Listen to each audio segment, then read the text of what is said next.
Hi అండి, నేను మీ Vasavi. Welcome to super kitchen వంటలు. ఈరోజు మన రెసిపీ చిలకడ దుంపలతో చిప్స్ను ప్రిపేర్ చేస్తున్నాను. ఇవి చాలా బాగుంటాయి. ఈ చిలకడ దుంపలు వింటర్ సీజన్లో వస్తాయి కాబట్టి ఈ చిప్స్ని ప్రిపేర్ చేసుకుంటే చాలా బాగుంటాయి. సీజనల్గా వచ్చే పండ్లు కూరగాయలు తీసుకోవడం వల్ల మన హెల్త్కి చాలా మంచిది. ఇవి ఎలా ప్రిపేర్ చేయాలో చూద్దాం.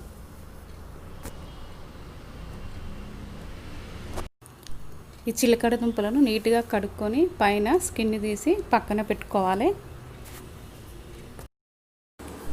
ఆలూ చిప్స్ చేసుకునేటప్పుడు ఏ విధంగా మనం కట్ చేసుకుంటామో ఈ చిలకడ దుంపలను కూడా అదే విధంగా పల్సగా స్లైసెస్ లాగా కట్ చేసుకోవాలి. ఈ విధంగా కట్ చేసి పెట్టుకోవాలి. స్టవ్ మీద కడాయి పెట్టుకొని ముందుగానే ఆయిల్ పెట్టుకున్నాను.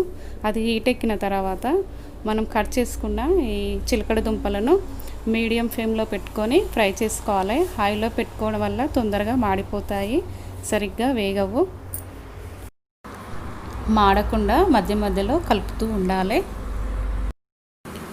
ఇందులో కొద్దిగా చిటికెడు ఉప్పును వేసుకోవాలి. ఉప్పును వేసుకోవడం వల్ల తినేటప్పుడు చాలా క్రిస్పీగా టేస్టీగా ఉంటాయి. ఇవి చాలా క్రిస్పీగా ఫ్రై అయ్యాయి. వీటిని సర్వింగ్ ప్లేట్లోకి తీసుకోవాలి. మిగతా వాటిని కూడా ఇలాగే ఫ్రై చేసి పెట్టుకోవాలి. ఇలా సర్వింగ్ ప్లేట్లోకి తీసుకున్న తర్వాత కారం చల్లుకుంటే చాలా బాగుంటుంది. ఉప్పు అవసరం లేదు, మనం ఫ్రై చేసుకునేటప్పుడే వేసుకున్నాం కదా, ఉప్పు సరిపోతుంది. మీరు కూడా ఇంట్లో ట్రై చేయండి. ఈ వింటర్ సీజన్లో మనకి స్వీట్ పొటాటోస్ దొరుకుతాయి కాబట్టి ఎప్పుడు కావాలంటే అప్పుడు ఇలా ప్రిపేర్ చేయండి, చాలా బాగుంటాయి. ఒక్కసారి తిన్నారంటే అస్సలు వదిలిపెట్టరు, అంత బాగుంటాయి.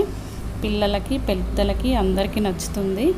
ఈ వీడియో కనుక మీకు నచ్చినట్లయితే లైక్ చేయండి, షేర్ చేయండి, మా ఛానల్ని సబ్స్క్రైబ్ చేయండి. Thank you for watching.